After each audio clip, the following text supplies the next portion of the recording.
Good evening. This is Crime Classics. I am Thomas Hyland. Listen.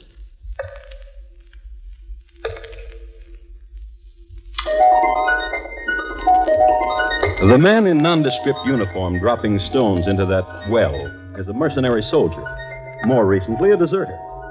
He's testing the depth of the well, the only way he knows, since a length of rope is not immediately available, and more complicated machines are as yet undiscovered.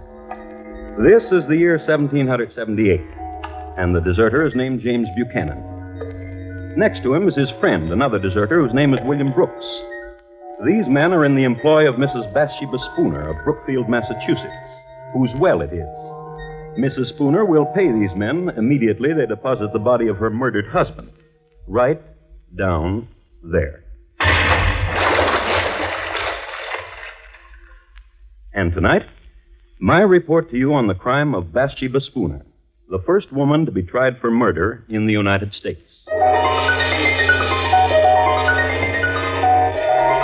Crime Classics, a new series of true crime stories taken from the records and newspapers of every land, from every time. Your host each week, Mr. Thomas Hyland, connoisseur of crime, student of violence, and teller of murders. Now, once again, Thomas Hyland.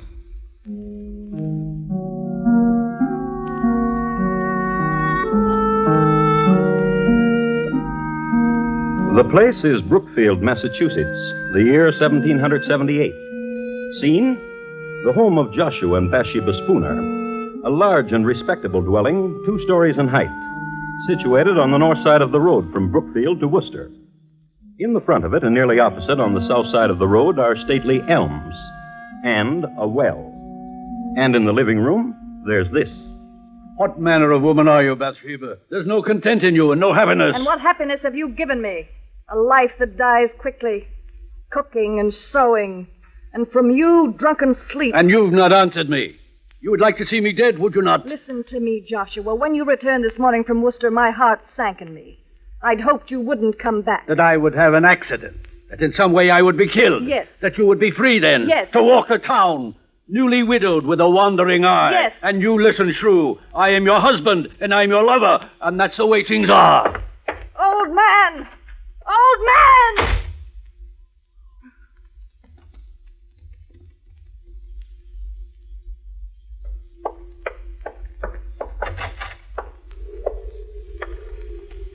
Ezra? Ezra? I've been waiting. Bathsheba. Wait. No more waiting, Bathsheba. The time I was away from you with your husband in Worcester. The thinking about you. And there'll be more waiting. Until it's done. Until you kill him. I tried, but I could not. He asked me a question, my husband did. What manner of woman are you, he asked. Now I wonder. What manner of woman am I to love such as you, a youth?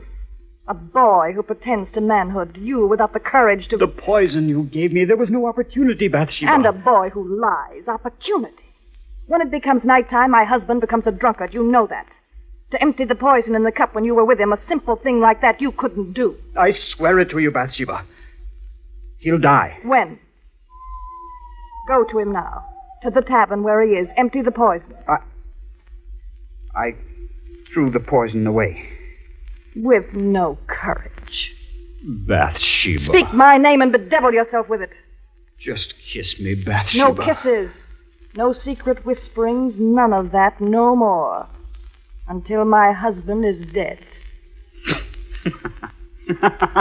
Laugh then, you'll see I mean it. There's a wench, Bathsheba, at the other end of town. And she watches me when I walk by. Then go to her.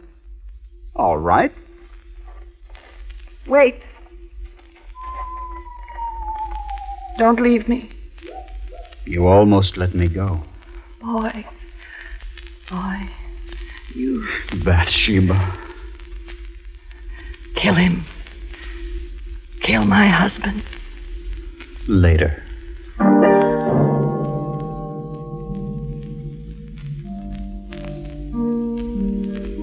And that was Bathsheba Spooner. You've come to know her pretty well. You've seen her hating. You've seen her loving. There's more you should know. She was the sixth child of an illustrious man, General Ruggles. The general was a man of great wealth and lived in a style of unusual luxury for that day. He kept 30 horses and had a park of 20 acres for deer and a pack of hounds for the amusement of numerous visitors. He was a man intensely loyal to the British Crown and never hid his loyalties. And so, at the outbreak of the Revolutionary War, he was forced to give up his estate and to leave the country. His married life was also pretty bad, and he and his wife did not set a good example to his children in their conjugal relations. Bathsheba sprang from that kind of a household. Her loyalist background in time of war, and the very fact of the name she had, Bathsheba, were sufficient cause for the town in which she lived to view her with alarm. But keep this in mind. Bathsheba Spooner is going to murder her husband. How? Well, let's see how time and motive and circumstance conspire to get a man violently dead. The man, Joshua Spooner. Let's pick him up and see what he's doing. It's the same evening, and since it's after dark, he's drinking. And in Brookfield, there's only one public house in which to drink, Cooley's Tavern. And that's where he is. No, Doctor. Then what would you do? To trap General Burgoyne? Very simple. Hand me your tankard, Dr. King. Now, and here, this spoon, the line of march of Burgoyne. And your tankard and mine, 2 sections of the troops of General Washington. Now watch.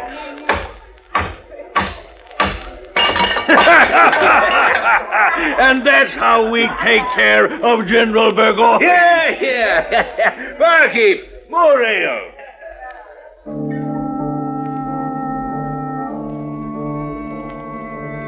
Joshua Spooner talks of strategies and drinks his ale. But mark this. Near the bar, another table. 2 men in nondescript uniforms, deserters from the army of General Burgoyne. Their names, James Buchanan and William Brooks. They've made known the fact that they've deserted the enemy, so their drinks are on the house and the appreciative customers. They're having a fine time. Drink your ale, Will.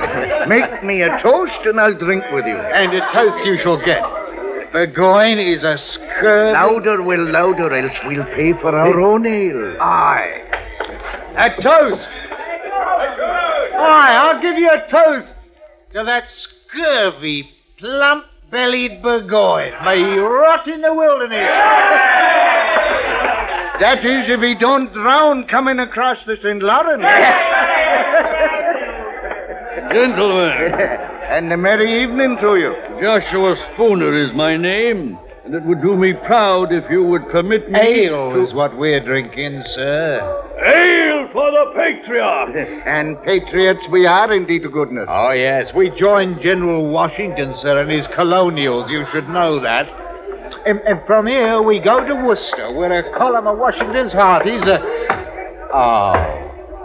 ale. To you, sir, and thanks to you. My pleasure.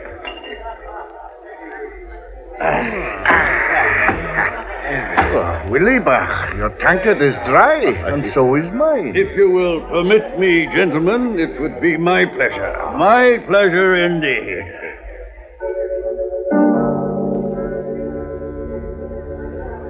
It would be Mr. Spooner's pleasure indeed to buy the lads more ale, as was the custom. True, it was 1778, but the etiquette was the same. Nothing too good for our boys. And the deserters in Cooley's bar were off to join our boys.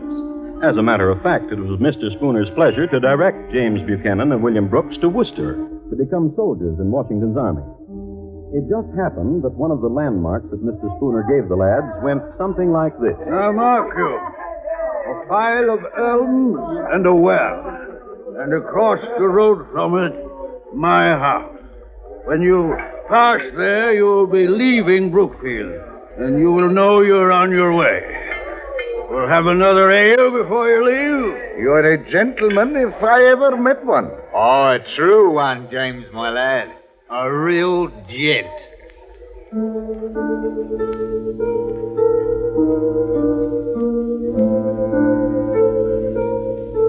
So they touched tankards, the deserters and Joshua Spooner, and they made tearful farewell. And the deserters left and walked the road toward where the elms were, and a house, and a well. Let's go on ahead of them. Let's get back to the lady. Bathsheba is home. Bathsheba is fixing her hair. And the youth Ezra? He's tying into it night ribbons. A lover's tender gesture. Their talk, however, is shocking. Perhaps you're right. Perhaps the best way is not to poison him.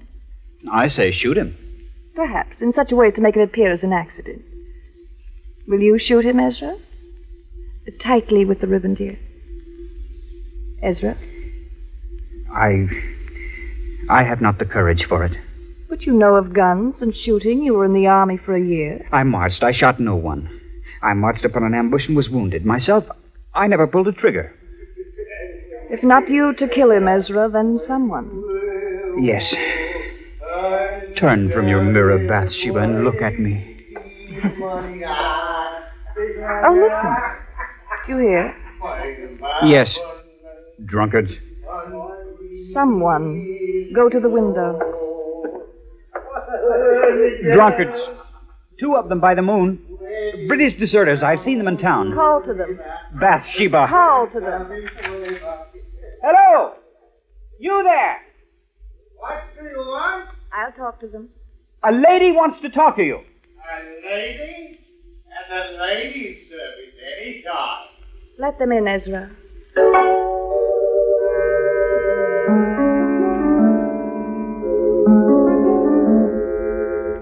The Bathsheba Spooner who greeted the deserters must have been quite a sight. Tall, long hair, and blue ribbons. There must have been a fire in the fireplace, and in all probability she was standing in front of it. Her manner was gracious, and she was smiling. Ezra served the liquor. All in all, it was the nicest thing that could possibly have happened to 2 fellows who had deserted General Burgoyne. And now, gentlemen, a question. We bow. Bow, James, my lad. Say on, my lady. How would you gentlemen like 500 pounds to see you on your long journey? Merchano, 'twould warm the cockles, wouldn't it, Will? 'Twould. Does that answer you, my lady? And what would you do for it? There is nothing that Will and I have not done, and for less handsome payment from less handsome women. Far less. Kill my husband. This lad, the one you call Ezra. Come here, lad. The next skinny ones don't take long for twisting. Not him. Not Ezra. Not him, Jack. Then who? My husband will return from his drinking. Will you wait for him? Kill him? When he returns, meet him outside at the door and greet him. Will you? Not only for the money, dear lady, but for the pleasure of your presence to 2 tired soldiers.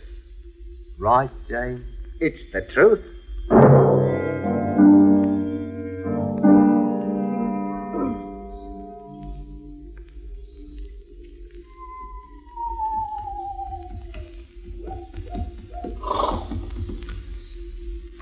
You be the master of this house. Huh? Yeah. And you are the 2... That we be.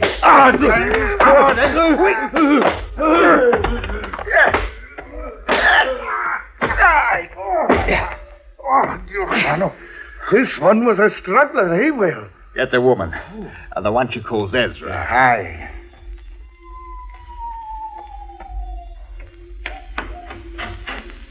Mrs. Spooner, come see, it is done. And a tidy job, if I say so myself, Mrs. Spooner. And now he's dead. What will you do with him? There's a well across the road. Aye. Give us a hand, James. And you, Ezra. There. I'll walk with you.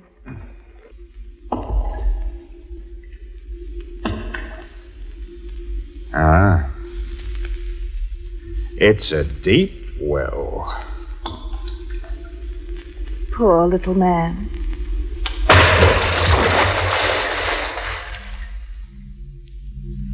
And that's how Joshua Spooner died. And that's how Bathsheba Spooner killed him.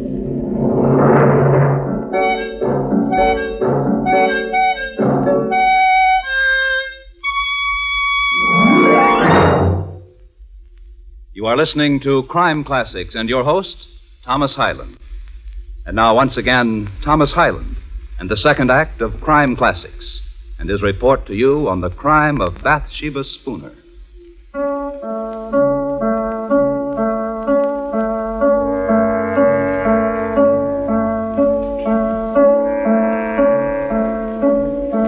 Listen to this.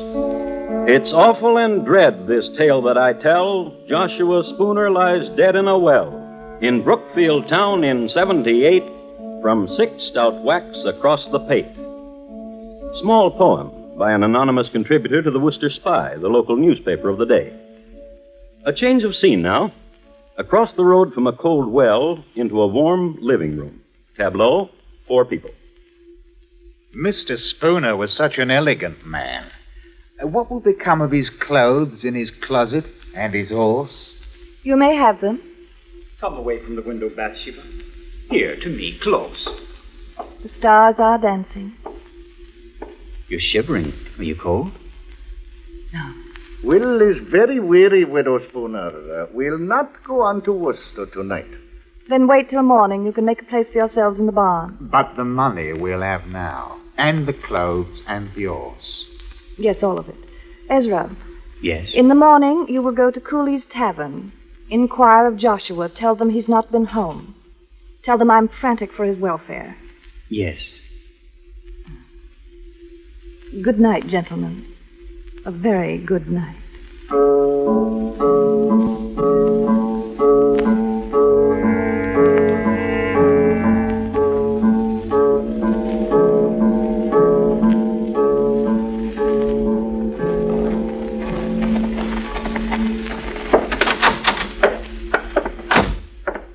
Mr. Cooley. Aye? Hot grog on a nippy morning, Mr. Ross? I've been sent to inquire of Joshua Spooner. Who sent you? The wife of him, Bathsheba. Did she now? And why? Last night he did not return home, and Mrs. Spooner is frantic for his welfare. Not home? Well, he's not here. Last night he sat right there, my lad, and discussed military strategies with the doctor. Then, to the best of my knowledge, he went home. Dr. King. Doctor, wake up. Please, Doctor, wake up. It's important. What is it? What? Where is Joshua Spooner? Where is he? Mr. Cooley says he sat with you last night. As he did, and left me. He's not home. What? Mrs. Spooner sent me to fetch him. She's troubled that he's not returned. But where else could he have gone if not to his wife? We must find him, Doctor. Yes, by all means.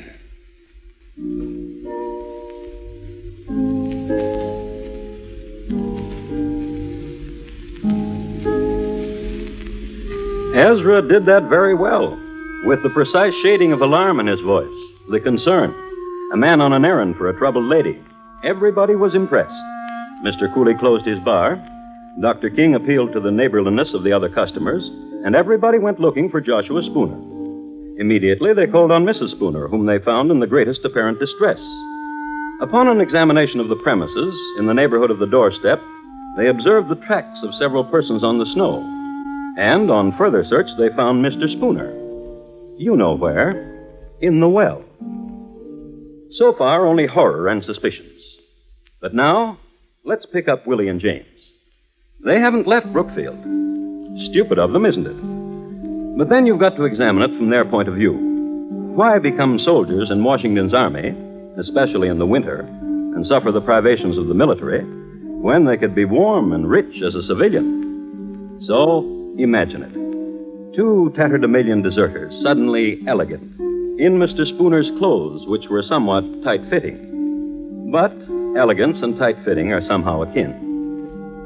Now, there lived in Brookfield a certain wench whose name is lost in history.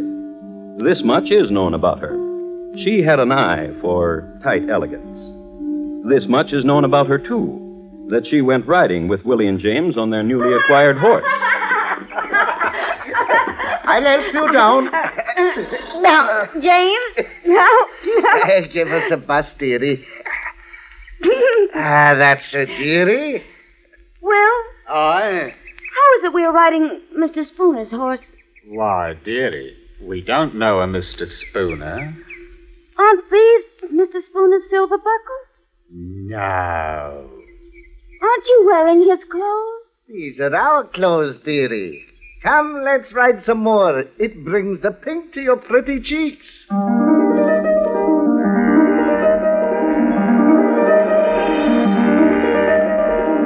But the cat was out of the bag. The girl told her mother, and her mother her father. And it so happened that her father was at that moment on his way to look for the murderers of Joshua Spooner. So the father told some neighbors, and they located James and Willie, brought them all together. The two deserters, Ezra and Bathsheba. And this is what happened.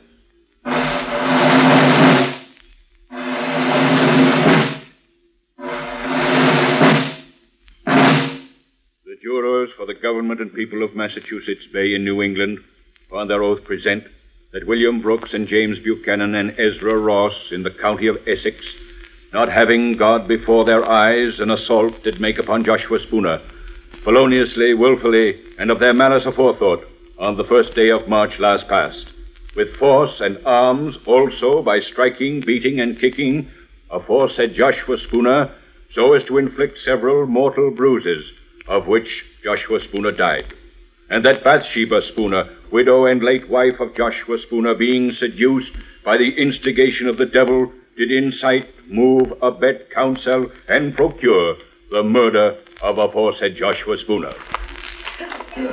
How do you plead? Not guilty. Not guilty. Not guilty. What statement have you, Bathsheba Spooner? I am the wife of the deceased. If what you accuse me of be true, what end could the death of my husband serve? Were there any reasons, persuading, hopes, inviting, or advantages arising from the death of my husband? By depriving myself of husband, I would subject myself to the burdens of a widow. If I hated my husband, as such has been said, could I not have separated from him, gone to my father or to my brothers? What foolishness is this to say I've loved Ezra Ross, when one of my station might have any gallant I please? Gentlemen, if I be guilty, I was not of sound mind.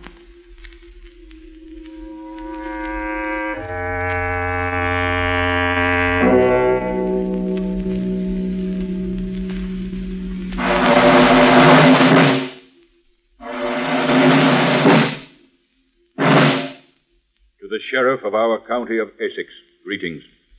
We command you that on Thursday, the 4th day of June next, between the hours of 12 and 4 of the clock in the afternoon, you cause William Brooks, James Buchanan, Ezra Ross, and Bathsheba Spooner to be conveyed from our jail, where they are now in your custody, to the usual place of execution, and there to be hanged by the neck until their bodies be dead.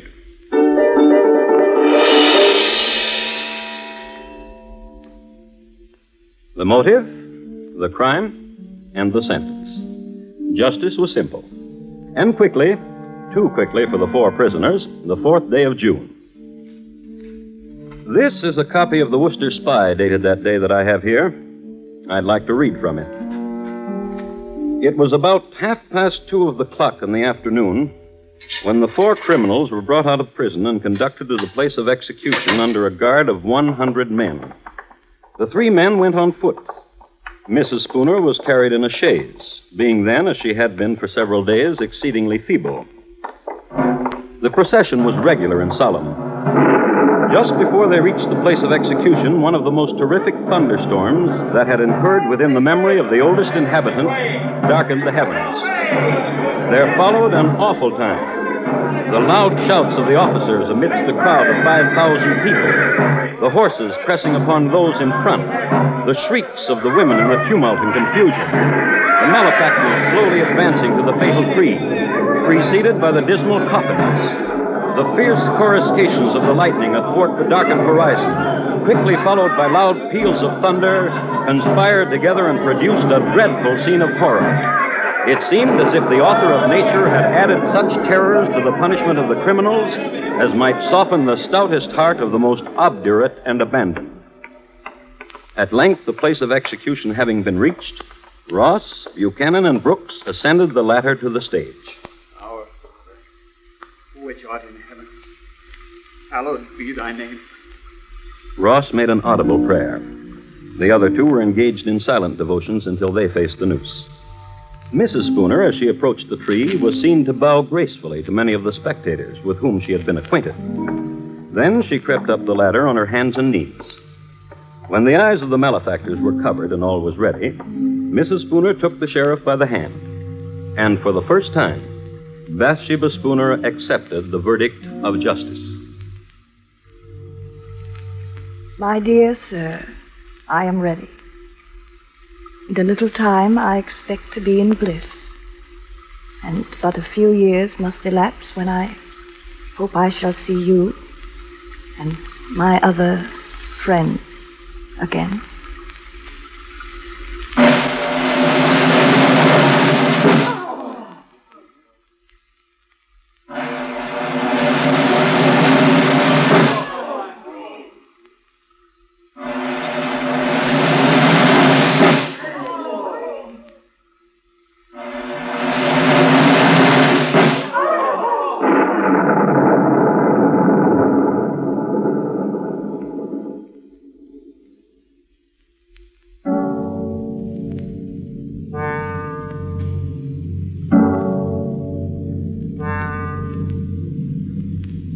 And that's the way the newspaper recorded it.